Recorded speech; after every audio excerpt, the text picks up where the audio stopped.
A meeting that usually gets 10 to 12 people got 250 people. And that's why down in Stratford, not too many weeks ago, a district that went by 25 points to the Republican Party in 2016 went blue this time. So this is a time of tremendous Democratic energy.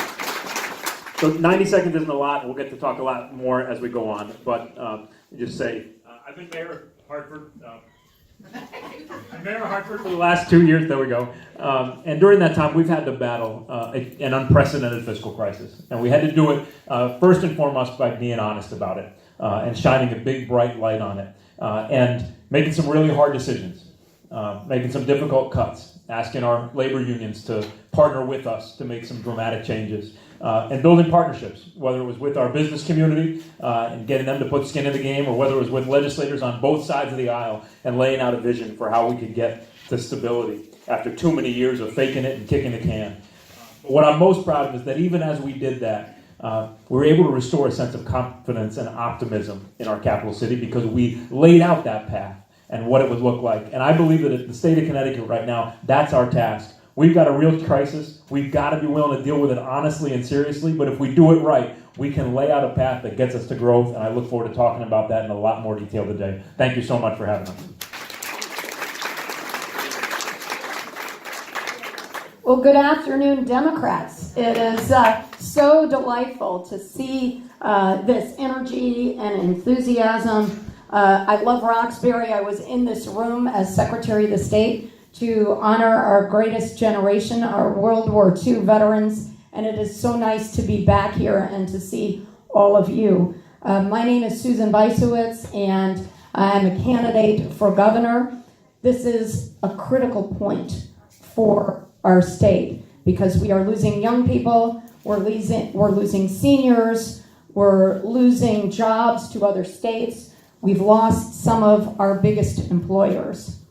And this is something that I think about a lot because my daughters, Ava and Lena, who went to college in Connecticut, just found their first jobs in New York City. So we've got to make our state a place that attracts young people, that is growing good paying jobs. And here's what I think I bring. We need a leader who can work in a collaborative way with our state legislature to make hard things happen.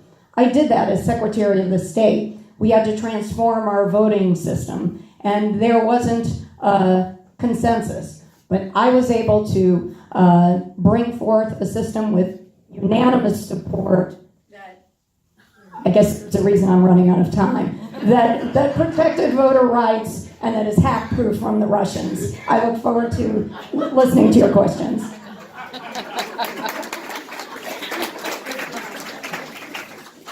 Well, good afternoon, everybody. I am Sean Conley, and I love Connecticut. And I am so glad to be here with you this afternoon, and I'm honored to have a great partner with energy and compassion and passion who's here with me tonight. My wife, Carol, there in the back. Thank you, Carol, for being here with me. So, I am running for governor for 3 simple reasons.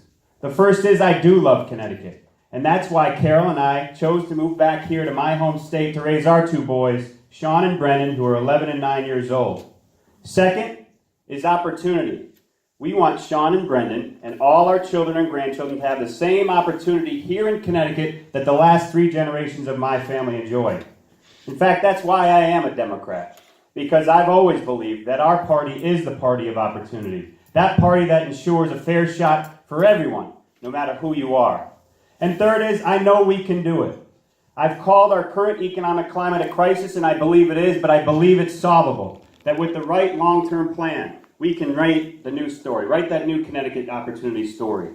And I released my long-term economic plan on my website at connolly4ct.com. I'm the first candidate to do so, maybe the only candidate to do so. I encourage you to take a look at it, but I look forward to talking more about it with you. I bring something a little different to the table. 3 tiers of experience in the military, in the corporate world as Global Ethics and Compliance Officer for Pratt & Whitney, and as a senior executive leading the Connecticut Department of Veterans Affairs, working with the legislature, both parties, both houses. I look forward to bringing that to the table. Thank you very much.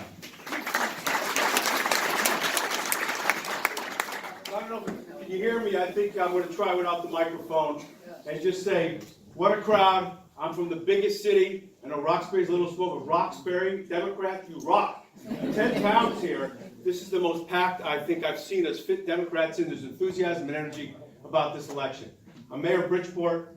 I'm referred to in many ways for my imperfections and sometimes as a second chance mayor, which I'll go into a little bit more when we get some questions and answers. As much as it's about us and my experience or our experience to lead Connecticut, it's about you and every city and town in Connecticut and about our state. And the challenge that we have in putting Connecticut back on track, as I like to say, building a new Connecticut economy that works for everyone. If we do that, we'll be given the opportunity to lead again for the next 4 years from the governor's office, and I hope from the House and from the Senate. It's too critical of a time in Connecticut and for us as Democrats to see what happened on a national level when we blinked. And we got chaos and craziness. And you know, it's amusing for a moment, and then it settles in. It affects our lives. It affects you and me, whether you're seniors, whether you're raising your families. It affects our quality of life in Connecticut and the values that we cherish as Democrats. Look, this is about all of us. And I like to think the things that jump off at me that I've been fighting for my 14 years in public service include common sense gun laws, safe schools, quality education, better transportation system we need in Connecticut to serve us all, and basically at the end of the day, a good economy, a state government that works for us, not against us. It's about putting Connecticut back to work. Given that opportunity as Democrats, that's what we need to do if we're going to be given the honor to serve Connecticut again. Thanks for the opportunity to talk to you, and hopefully to answer some more questions. Thanks very much. Good afternoon, everybody. Jonathan Harris, candidate for governor. Thank you for coming out, for your activism on the ground. This is an amazing room. I just reconnected with a cousin of mine.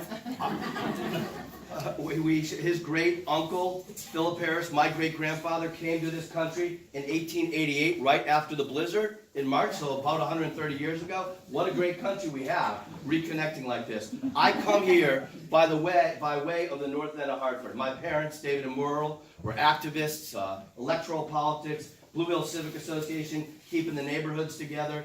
The spirit, the idea of tikkun olam, the Jewish concept of repair of the world, of standing up, and not just talking the talk, but of walking the walk. So it was interesting that when I went to my parents, Lucy and I, my wife's here, after we decided with our son Spencer to embark on this amazing adventure, my mother looked at me with this look that I hadn't seen since I was 17 years old, and I had just done something really stupid. And she said, "Why are you doing this?" I said, "Because now it's time to stand up." I've done that as mayor of West Hartford, as council of the House Democrats, as state senator, as deputy treasurer, as commissioner of consumer protection.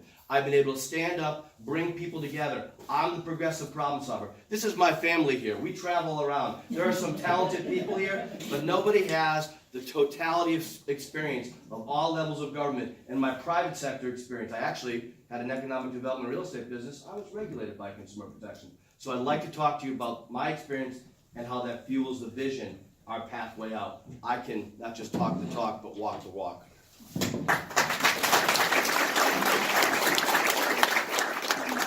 Well, I'm Ned Levant. I'm running for governor. Heck with this thing. I am so happy to see you guys, because I was just reading about the Republican debate down in New Britain where they had hundreds of people there, and I thought they had the energy, and this is amazing energy. We're so proud that you guys are all here and standing up, because I can tell you, the Republicans are gunning for Connecticut. They want to turn this state Trump red, and we're not going to let them do it. We're not going to let them do it.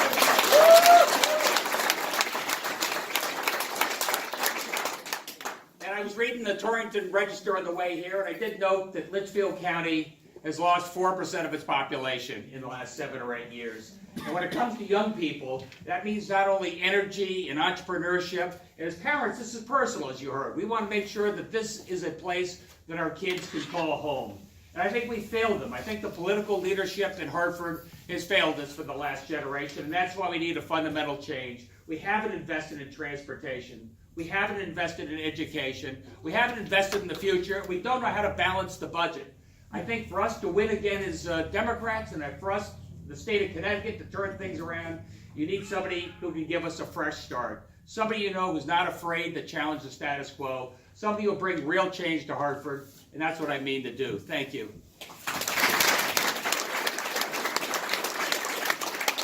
My name is Guy Smith. I'm a Democrat who believes in traditional Democrat values.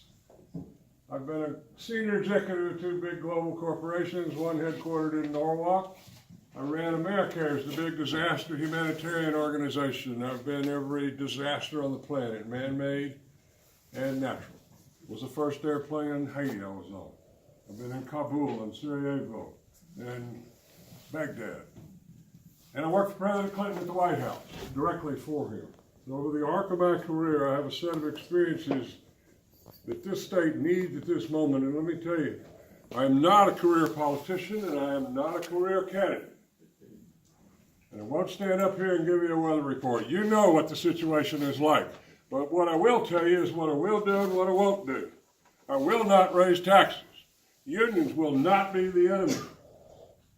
We will bring jobs back into this state. We will reverse the outflow of population, not just in Litchfield County, but everywhere. Every time you go to Hartford, what do you hear? People just groan when you say Hartford. We have to change that. I'm going to turn the DOT upside down. I think tolls are a bad idea. We can do this. They're a third way. And I have a plan on assault rifles that I look forward to talking to you. It'll take all the money out of assault rifles and change it just like that without any legislation. Talk about it.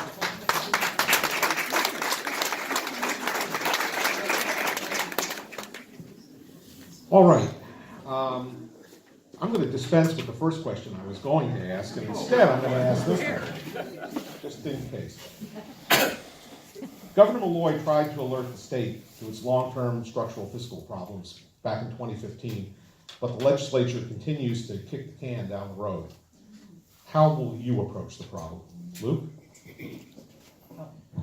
Whether everything better, with or without the microphone? No? Okay. If anybody has trouble hearing, please let me know. Look, I think the real question for us in this state is what do we do to change the last 8 years' experience of sluggish growth? That's why we are struggling as much as we are. Yes, the state didn't fund pensions for decade after decade. That's a big part of the problem. But the other problem is that we haven't grown since the Great Recession. I think there are three key things to getting this state growing again. One of them is transportation. I do support tolls. I think we're crazy to be one of the only states on the eastern seaboard that doesn't have them. When you've got an infrastructure that's crumbling and it takes longer to get from New Haven to New York today than it did 40 years ago. If we invest, especially in rail, not only in the New Haven to New York corridor, but in the Waterbury and the Danbury and the Shoreline East lines, we connect this state in to a transportation network that's linked to the two biggest, fastest growing metro areas in the country, and that's one of our biggest strategic opportunities. I also believe, and I say this everywhere I go, I think we need to make sure we've got stronger, more vibrant cities. Because we all talk about losing our young people. Folks, we can't keep our young people if we don't have energetic, vibrant cities. Anywhere in the country, that's where the young talent's going. And if we don't do that, we're going to lose not only our young people, but the jobs that are looking for that young talent. And lastly, I think there's such an opportunity to build real partnerships between our educational institutions, including vocational technical schools, but also community colleges, state college, university systems, so that we are actually preparing young people for the jobs that are there. Despite all the negative talk, there are tens of thousands of jobs being created in advanced manufacturing, thousands of jobs in coding, but we are not training young people to be ready to take those jobs out of the gate. All three of those things are things many states have done better than us. All three of those things are things we can do, even as, for the next few years, we're going to face tough, tight budgets. The question is, can we lay that path so that 5-10 years down the road, we've changed the dynamic? That's what I think we were not able to do over the last 8 years. That's what I think we've got to do right now.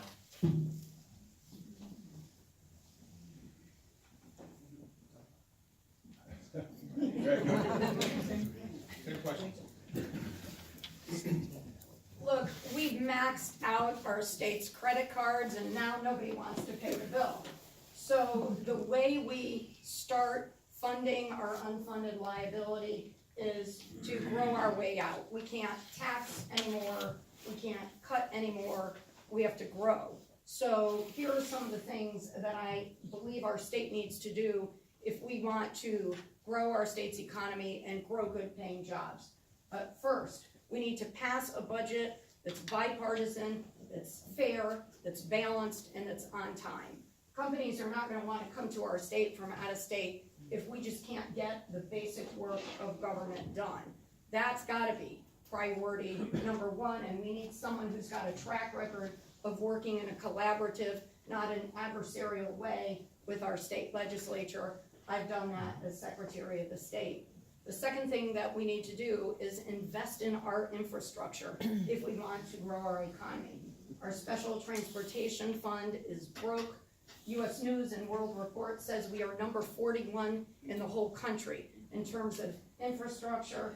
It's probably not a coincidence that 42 other states have tolls and we don't. So I do support electronic tolling, but I'll say this, if we do pass it in our state, and I hope we do, we should ask out-of-state people to pay more than the working families in our state, and we should reduce the gas tax because it is extremely regressive. It's not a modern tax, and it is not producing the revenue that it used to because we're all driving more fuel-efficient cars. That's the next thing that we need to do to grow our economy, because when we have revenue that we're investing in building better roads and public transportation, it's going to grow thousands of good-paying construction jobs and grow our economy further. The third thing that we need to do is stop giving corporate welfare and start investing in homegrown businesses in Connecticut. And I've seen this myself. Over the past 7 years, I've helped more than 80 Connecticut homegrown companies get access to millions of dollars in capital, and I've seen them grow thousands of good-paying jobs. That's a good investment because founders of our small businesses are committed to our state. We shouldn't waste millions giving big tax breaks to GE and Pfizer that end up leaving us anyway. Finally, I have one idea which will uplift every family in the state. It's a simple, powerful idea. Pay women dollar for dollar what men make.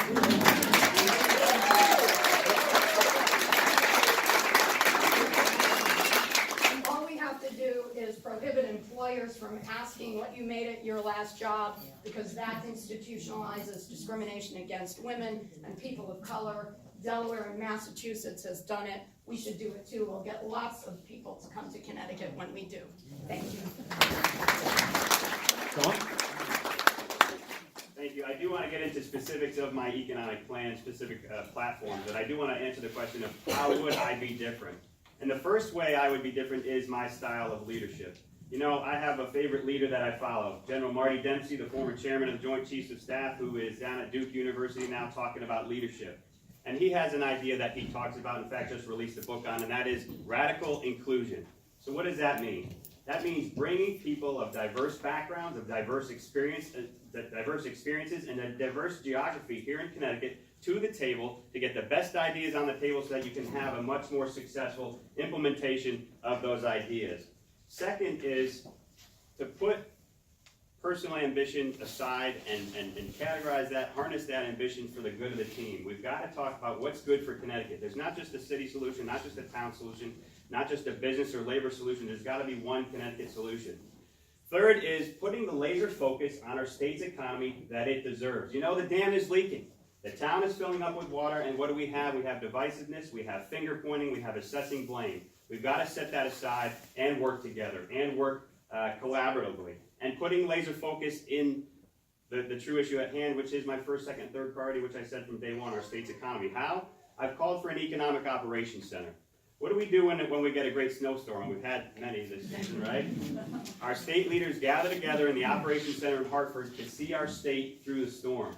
Well, you know what? This is our storm, and we need an economic operations center putting the laser focus on this storm with Democrats. We need Republicans too. We need business and industry, and we need labor at the table to come up with not just short-term solutions, but a 10 to 15-year plan to launch our state on an upward trajectory. So I'm excited about bringing that different style of leadership. It's how I operated as Commissioner of Connecticut's Department of Veterans Affairs, where I did work with both houses of the General Assembly, where I did work with both parties to bring more wraparound services to bear for our veterans, and we ended up with a success rate of a 40% reduction in our temporary housing facility at our campus in Rocky Hill, which meant more veterans getting to permanent housing, more veterans getting their educational and fiscal affairs in order. That's how I operated as the Global Ethics and Compliance Officer of Pratt & Whitney, a $15 billion company where I supervised ethics and compliance officers worldwide.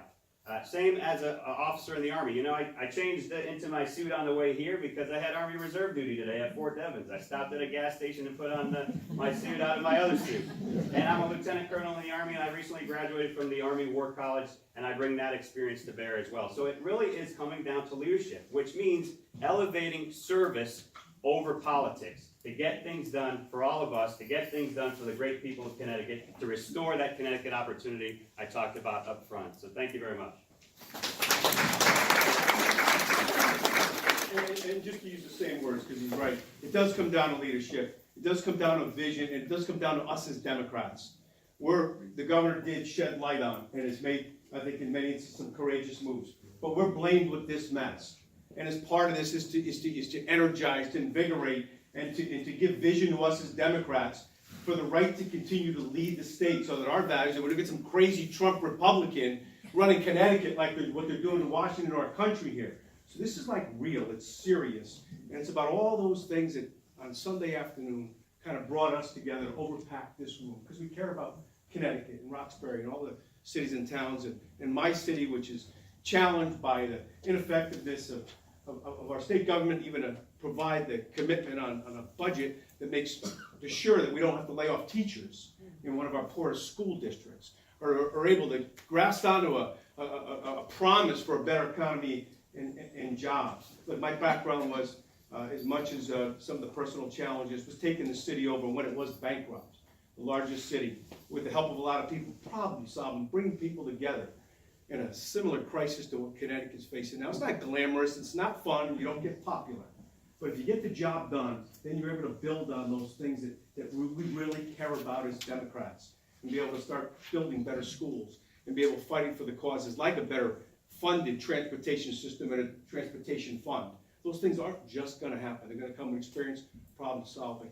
So that's kind of what it's about for us. That's why the question, the one you were going to ask before, begs to why are we doing this? That's why I'm doing it. Not just for the people that I serve now, or for my 3 children and that want to leave Connecticut maybe because after graduating from UConn there aren't enough jobs here, no matter what city or town you're in.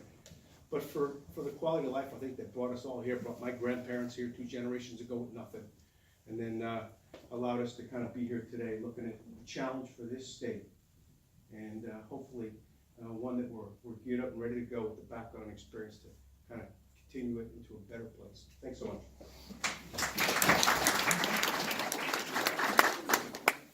Thank you. Let me tell you what I've done in the face of fiscal crisis. As mayor of West Hartford, taking office in 2001, the Republicans, the so-called fiscal conservatives, had dug us into a ditch with irresponsible behavior. We brought everybody together, school side, town side, labor, management, civic groups. Dick Kreitner's here. He was one that was involved in some of these discussions. We reinvented our West Hartford government, focusing it so that we could deliver our educational services, the quality that we always had, our senior services, our front yard services.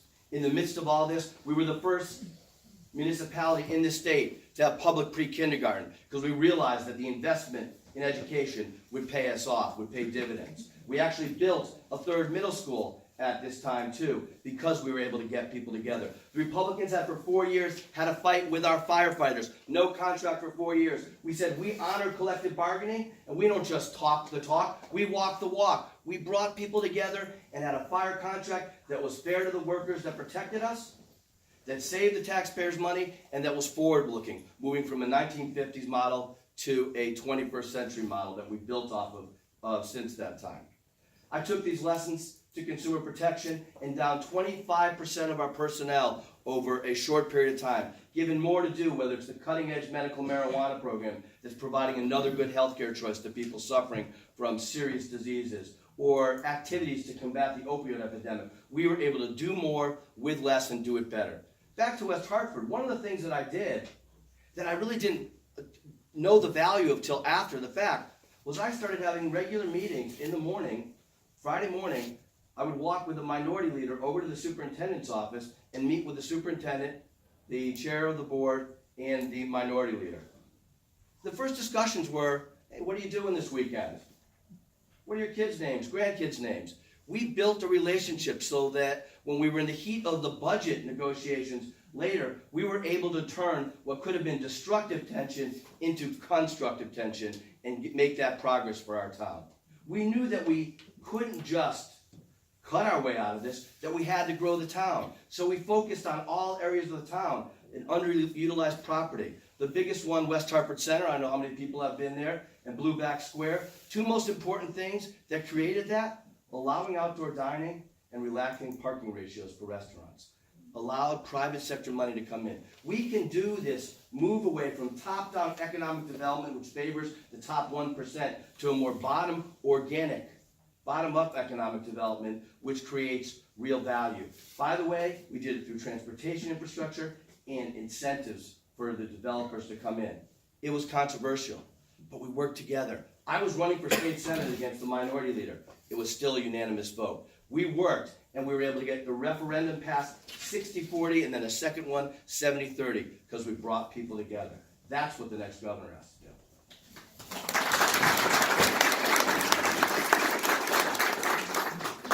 All right, Greg, so if memory serves, I think the question was about Dan Malloy and the legislature. And so let me just say a couple of things. Democrats, first of all, let's not be defensive. I mean, Dan Malloy inherited a mess. Dan Malloy is the first governor in generations who actually funded the pension. Dan Malloy got some reforms done in the pension fund. And I'll tell you, if John Rowland and Jody Rell had done that 20, 30 years ago, we would not be in the pickle we are today. But we're in the pickle we are today. And I just got to say, I did take on Dan 8 years ago, and I challenged him. And I said, look, if we're not willing to make the big changes we need to turn this state around, we might be in the same situation in 2018 we are in 2010 when we said this.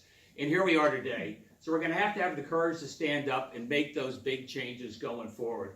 And I'd like to say we're going to be able to grow our way out of this mess. But one of the things I hear from folks in labor as well as business, I'm not looking for a handout. I'm not looking for an incentive. Get me an honestly balanced budget. A budget that doesn't borrow from the future, but a budget that invests in the future. A budget that invests in transportation. A budget that invests in education. That's how we get this state going again. So my priority is not to be talking about the last 8 years. I think I'm pretty well suited to be somebody who talks about what we do going forward and how we get this state moving again. And what we have is a government that's locked in the 20th century in a 21st century economy. Our labor force is what best trained labor force in the world going back in time. We're getting a little bit older right now. We got to upgrade our skills. That's community college.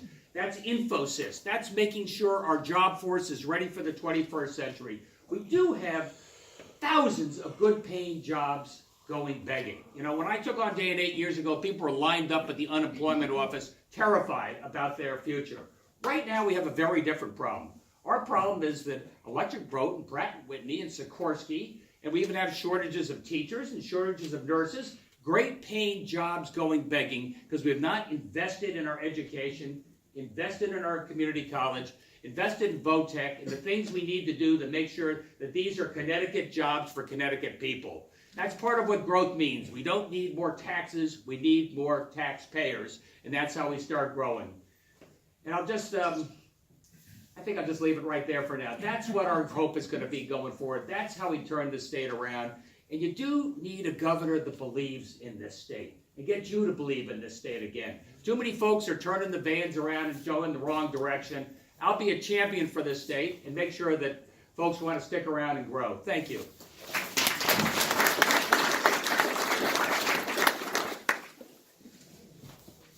There's only one way we can keep and make a change, and that is if this state stays blue.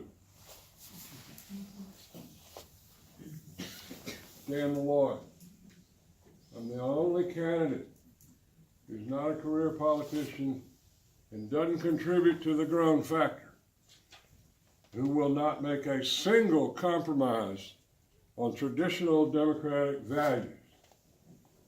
The Trump people are scared. They're scared of this.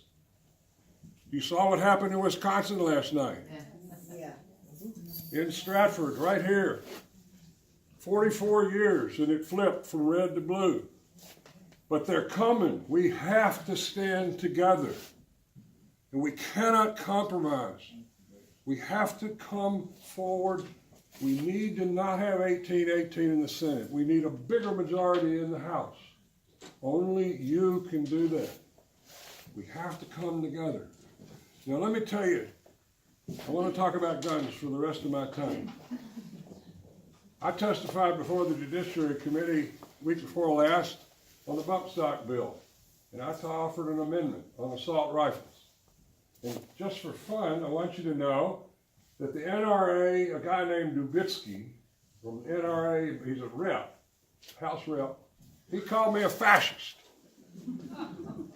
You're standing here with a fascist, and here's why. Because I offered an amendment that said the state should use its economic power, its pensions, and the like-minded states in the area to go at the credit card companies, which are public companies. We own shares in them. Here's what we do. As a shareholder, the state of Connecticut goes to the CEO of Visa or MasterCard. Change your terms of service. Do not permit a Visa card to be used to buy an assault rifle. No legislation. 3 CEOs can make that decision across the country in one step. No legislation. What it means is that you can't use a credit card in a store that sells assault rifles to buy anything. This is how apartheid started. Connecticut is behind on a lot of things. We're not behind on leadership on assault rifles.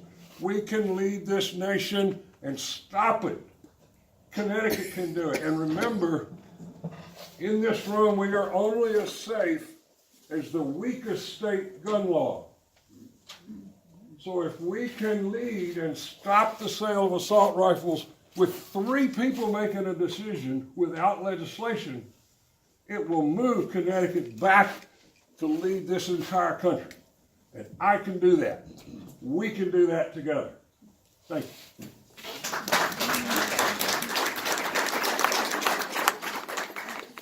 Okay. Some of you have talked about growth in Connecticut being dependent on public transportation and roadway networks and these kind of things. Coming here today, you plainly saw that there's no public transportation, no meaningful public transportation between Danbury and Hartford. There certainly isn't any coming up here, probably for the reason there's only 2,400 people in this town. But the fact is we have very, very limited public transportation options. You also, if you rode in on some of these roads, some of these state highways leave a bit to be desired in terms of maintenance. Don't go out 317 toward Woodbury unless you want to lose parts of your car. So the question is, how do you propose to fund future transportation needs, and what proportion should go to public transportation versus roadways? Why don't we start with Susan?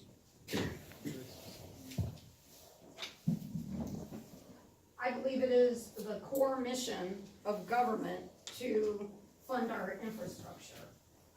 And that starts with roads and bridges, but it also includes rail and public transportation.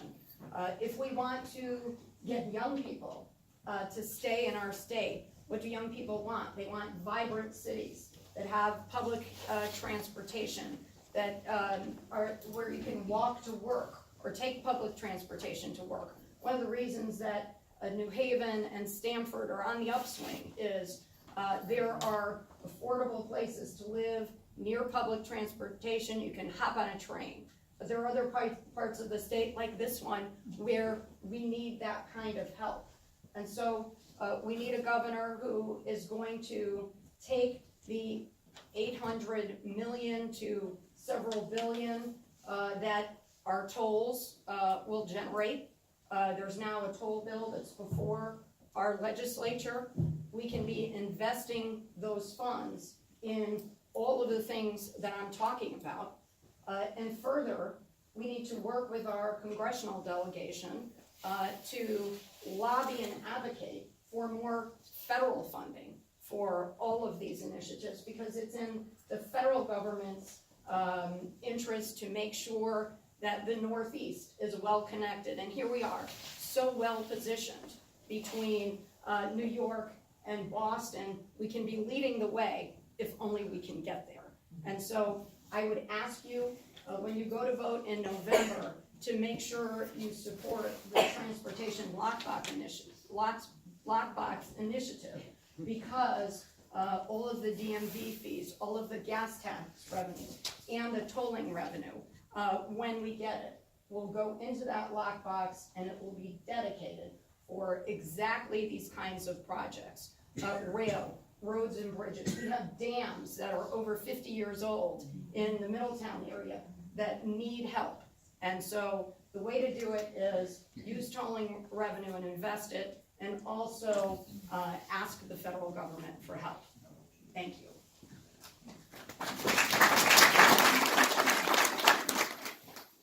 I spoke a couple of months ago at the Transportation Forum at the AquaTurf in Southington about these very issues. And, I talked about it for three really important reasons that we have to get on our infrastructure. And the first is safety.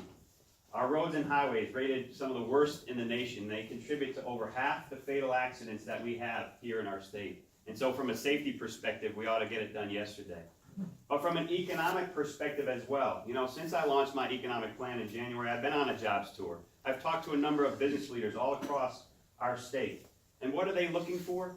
They're looking for an infrastructure that is stable, that is predictable, that they can say, yes, I can invest in growing a business here. I can invest in starting a business here. And our larger employers as well can say, yes, we can invest in attracting new talent here, because they want an infrastructure system that is in this century.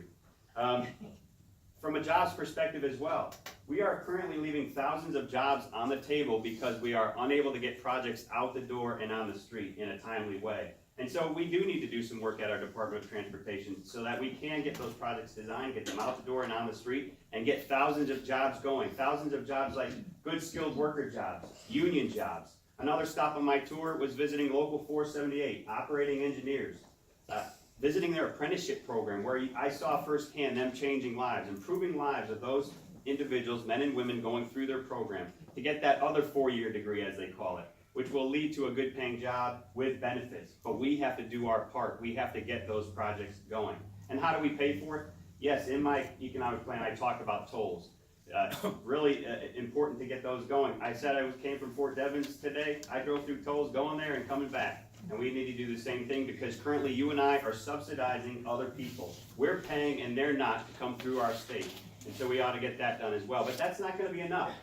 I've called for a Connecticut infrastructure bank to get more funding to the table, where we can leverage some state contributed equity with private debt capital as well, so that we can get those projects going much more quickly. And it's not just roads and highways, it's railways too. It's leveraging our airports. It's tapping our ports that really have gone untapped for too long. And it's high-speed internet statewide, which businesses need to start and grow here in Connecticut. And so I'm excited about it. I know we can do it. We just got to bring what I talked about earlier, which is bringing that leadership to the table, bringing people to the table and getting it done. Thank you very much, and look forward to chatting further.